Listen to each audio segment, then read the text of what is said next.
حي على الفلاح.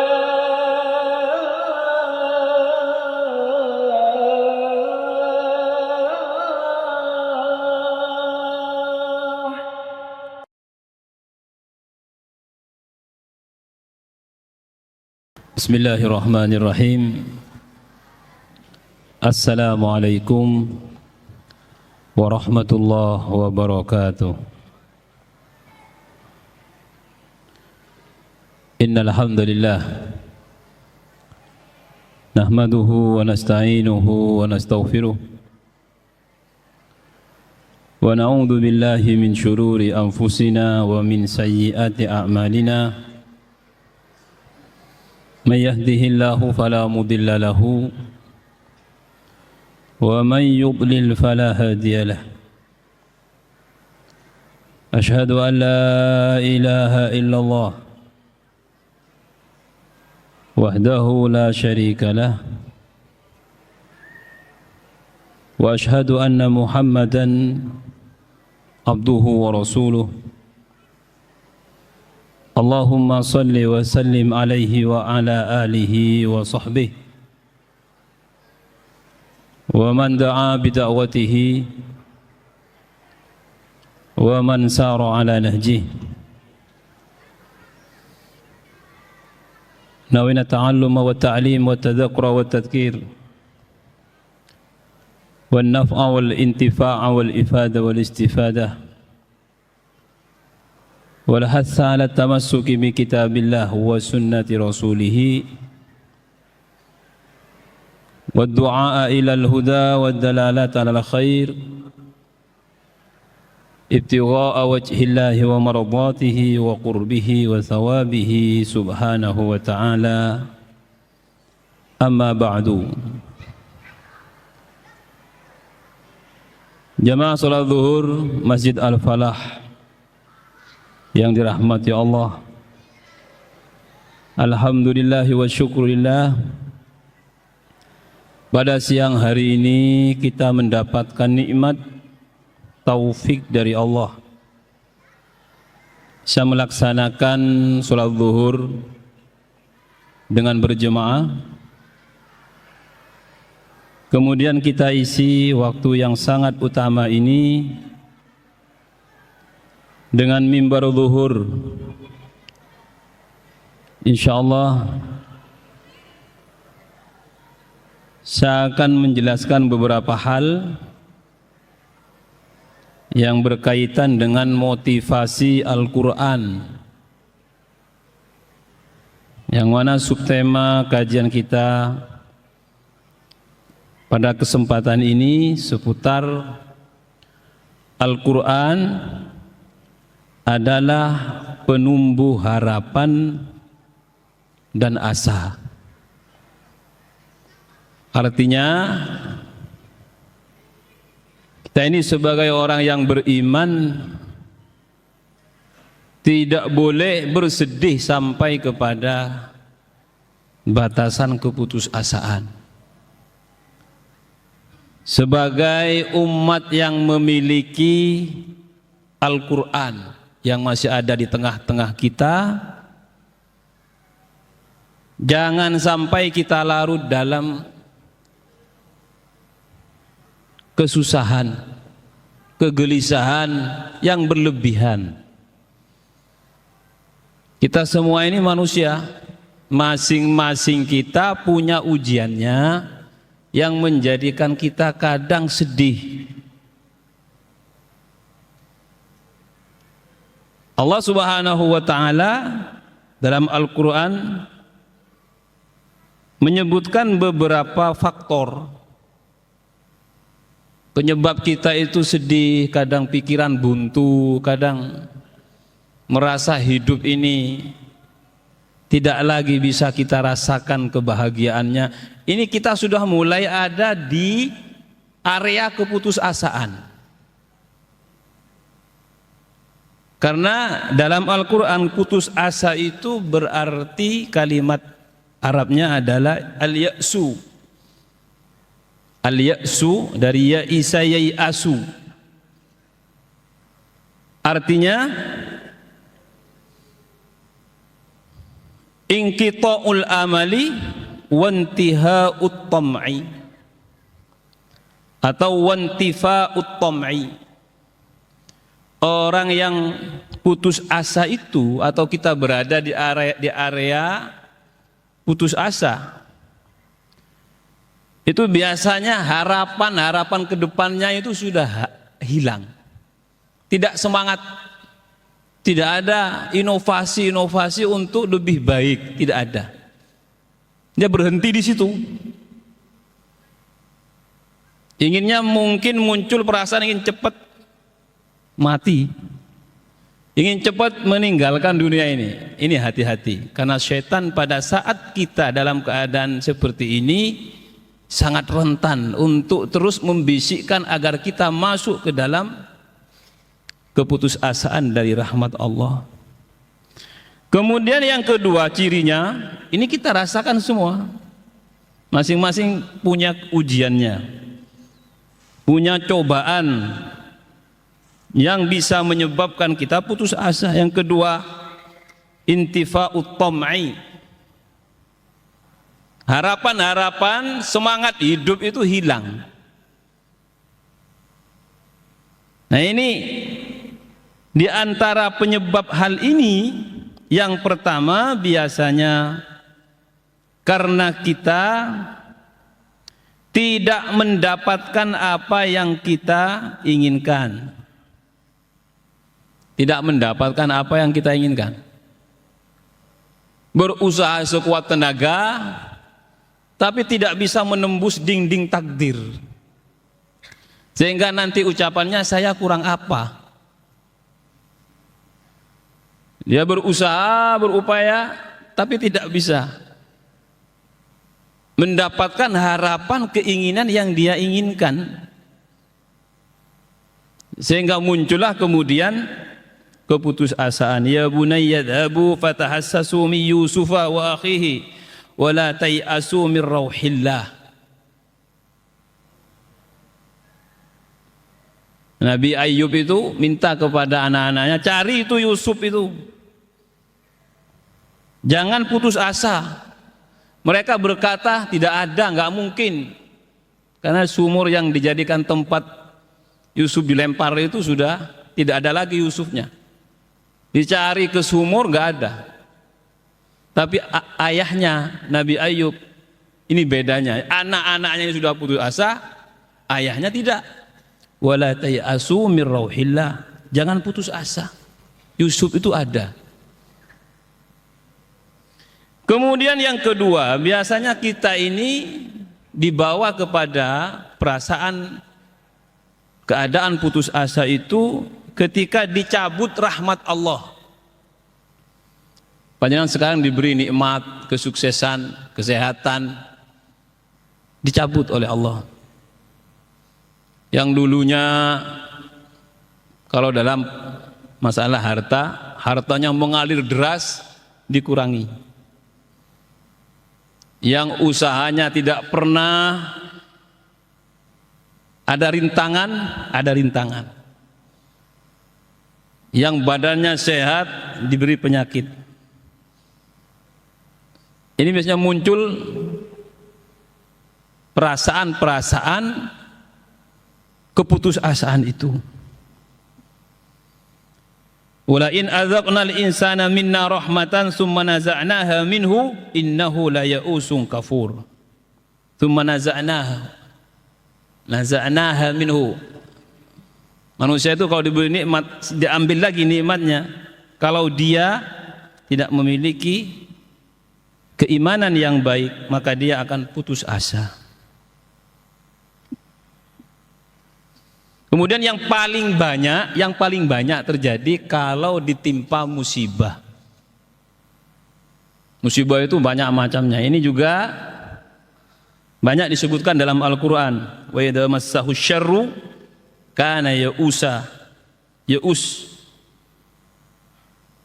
Kemudian juga ada penyebabnya, itu disebabkan karena dia itu salah memberikan atau menetapkan satu keputusan, sehingga dengan itu dia nyerah.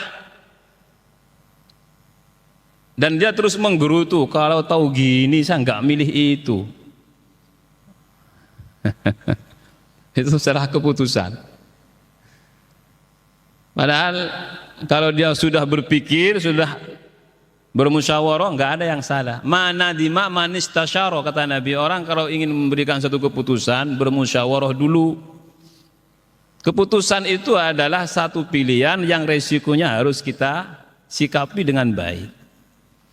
Nah, karena kita ini punya Al-Quran, ketika kita ditimpa satu masalah yang menyebabkan kita putus asa, yang mana kita ketika dalam keadaan putus asa berada di satu tempat yang membahayakan, karena kita rapuh ketika itu, keyakinan kita juga goyah. Maka yang pertama, kembalilah kepada Al-Quran. Qul bi fadlillahi wa bi rahmatihi fabidzalika falyafrahu huwa khairum mimma yajma'un. Katakanlah Muhammad, dengan fadl Allah dan rahmat Allah. Fadl Allah itu kebanyakan ahli tafsir memaknai Islam, dengan Islam ini. Wa bi rahmatihi, rahmat di sini artinya Al-Qur'an. Jadi kalau kita sedih, kita sudah mulai enggak semangat hidup, dekati Al-Qur'an. Falyafrahu, dan bergembiralah dengan Quran itu. Alhamdulillah, bergembiralah. Huwa khairum mimma yajma'un. Islam dan Quran yang kita semua miliki ini. Islam itu iman, dan kita ini sebagai seorang muslim, alhamdulillah, Al-Quran yang ada di tengah-tengah kita ini khairun, lebih baik, mimma yajma'un, dari apa yang kita kumpulkan. Kita ini kan biasanya sedih berlebihan, susah berlarut-larut, itu kan karena sifat duniawi saja. Allah mengatakan Quran yang ada di tengah-tengah kita, iman yang ada pada dirimu itu lebih baik. Kemudian Allah memerintahkan falyafrahu, bergembira dengan itu. Maka saya sering menyampaikan, kalau orang ini menjaga keislamannya dan tidak jauh dari Al-Quran, tidak akan masuk ke dalam keadaan-keadaan yang membuat dirinya stres, buntu, apalagi melakukan keputusan yang fatal, bunuh diri, naudzubillah.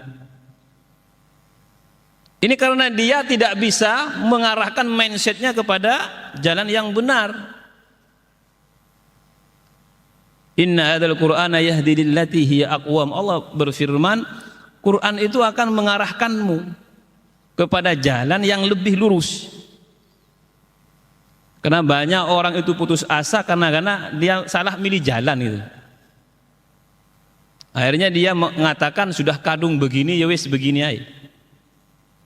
Padahal Allah Subhanahu wa taala, kamu kembali kepada agama ini dengan mendekati Al-Qur'an dulu. Nah, sekarang caranya. Yang pertama kita perhatikan, ketika kita sedang sedih, entah karena keluarga, karena ekonomi, karena kesehatan, karena apapun lah yang membuat kita susah, kita gelisah, kita upayakan membaca Al-Quran jangan dalam keadaan seperti itu. Kita sedang sedih, katanya Quran ini bisa menghilangkan, tidak. Jadi bacalah Al-Quran pada saat itu ketika kita sudah mulai tenang. Ini bukan dalam Al-Quran saja, dalam semua ibadah sebenarnya. Bahkan dalam fikih itu disebutkan, kalau panjenengan sholat sedang ngantuk berat, sudah jangan sholat, karena nanti apa yang kamu baca itu tidak terkontrol. Bahkan dalam peradilan juga begitu, ketika seorang hakim ini tidak stabil keadaannya, terlalu lapar, terlalu ngantuk, jangan menghakimi. Ketika kita kebelet, jangan sholat, makruh, dipaksa. Kenapa? Karena ibadah ini upayakan kita melaksanakannya dalam keadaan terbaik kita.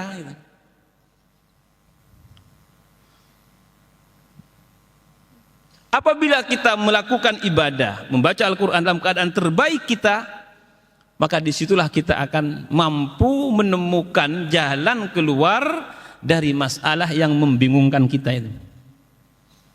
Masalah kita ini sesuai umur biasanya, tidak sama. Yang usianya di atas 70 beda lagi dengan yang usianya 60, yang 50, 40 itu beda. Ini yang pertama. Yang kedua, ketika kita membaca Al-Quran, kita ini dalam keadaan susah, maka upayakan membacanya dengan tenang. Kalau tadi keadaannya kita tenang, membaca jangan keburu. Ada begini, dia pusing, nggak tahu karena apa, dari pagi sampai zuhur, zuhurnya di Al-Falah. Dia baca Quran itu sambil noleh-noleh. Ini yang angkat telepon, baca lagi apa, kayak nggak tenang gitu. Nah, hal seperti ini biasanya tidak memberikan efek yang banyak dari efek-efek positif dari bacaan Al-Quran. Kalau bisa kita itu mengulang-ulang ayat yang sesuai dengan apa yang kita rasakan. Nabi itu pernah semalam itu mengulang ayat. Ayat ini menceritakan tentang doa Nabi Isa, in tu'adzibhum fa innahum ibaduk wa in taghfir lahum fa innaka antal azizul hakim. Itu diulang terus. Kenapa diulang? Karena beliau semakin membacanya semakin harapan tumbuh. Sampai kemudian beliau menangis dan mengangkat kedua tangannya, Allahumma ummati ummati. Nah, kita juga begitu. Belajar untuk mengulang ayat. Nah, kalau ketika mengulang ayat ada kebosanan, kita berhenti dulu. Saya ulangi, Quran itu tidak membosankan. Tidak membosankan. Ketika kita membaca Quran diulang 3 kali bosan, berarti pada hakikatnya kita pada saat itu tidak membaca Al-Quran dengan baik. Artinya dalam keadaan seperti ini kita berhenti dulu sejenak. Menangislah kepada Allah Subhanahu wa taala. Mungkin masih ada dosa-dosa yang belum kita mintakan ampun kepada Allah Subhanahu wa taala. Mohon rahmat Allah Subhanahu wa taala. Ada kadang-kadang kita membaca ingin cepat selesai, ingin cepat ya. Nggak tahu sebabnya apa. Maka jangan sampai membaca Al-Quran dalam keadaan seperti ini dengan terburu-buru.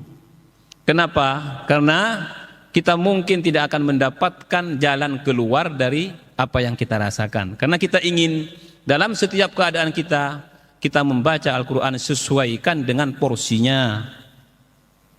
Sesuaikan dengan porsinya. Maka dari itu ada beberapa ibadah dalam agama ini. Baca Al-Quran. Kalau memang kita punya hafalan, silakan baca yang kita hafal. Ketika kita sudah mulai ada kebosanan, berhenti sejenak, nanti kita berpindah dengan bin nadhar. Begitu. Kita bin nadhar membaca sudah mulai ingin pindah, nggak apa-apa. Ini bukan menandakan bahwa kita bosan. Karena memang manusia seperti itu rata-rata. Nah, maka dengarkan. Nah, mendengarkan ini biasanya juga akan ada batasnya. Nah, kenapa ada batasnya? Karena masing-masing kita berbeda. Ada yang mendengar Al-Quran 2 juz, 3 juz nggak bosan. Ada mendengar 1 lembar saja dibaca itu sudah uring-uringan. Apa yang menyebabkan perbedaan itu? Adalah perbedaan kualitas diri kita, kedekatan kita terhadap Al-Quran, keimanan kita kepada Allah Subhanahu wa taala. Jadi ini yang bisa saya sampaikan untuk motivasi kita. Kita masih punya usia, masih punya waktu, maka belajarlah untuk mendapatkan kebahagiaan dengan membaca Al-Quran, dan mudah-mudahan Allah Subhanahu wa Ta'ala tidak menjauhkan kita dari Al-Quran ini, dan mudah-mudahan kelak kita mendapatkan syafaat dari Al-Quran. Subhanakallahumma wa bihamdika asyhadu an la ilaha illa anta astaghfiruka wa atubu ilaik wal afu minkum. Wassalamu alaikum warahmatullahi wabarakatuh.